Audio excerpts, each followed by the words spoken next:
Alors, tu penses que les histoires occultes sataniques, c'est juste des légendes urbaines?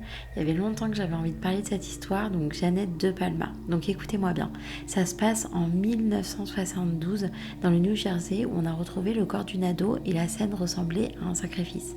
Elle s'appelait Jeannette de Palma, elle avait 16 ans et elle a disparu un matin d'août. Elle part de chez elle tranquillement pour rejoindre des amis et personne ne l'a vue revenir. Donc elle reviendra malheureusement jamais. Donc 6 semaines plus tard, un chien ramène un avant-bras humain et malheureusement c'est comme ça que la police a retrouvé son corps.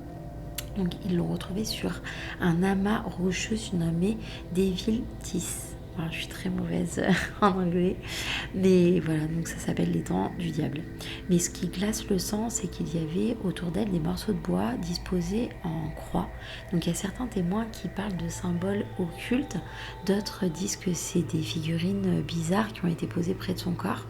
Et la presse fait les gros titres en demandant aussitôt est-ce que c'est une sorcellerie, est-ce que c'est un rituel satanique. Le problème, c'est qu'il y a encore un mystère sur l'autopsie, c'est-à-dire que rien ne révèle clairement sa mort. Donc il n'y a pas de blessure et il n'y a pas de cause de mort évidente.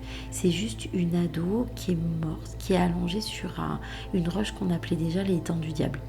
Donc ça a de quoi nourrir évidemment toutes les rumeurs.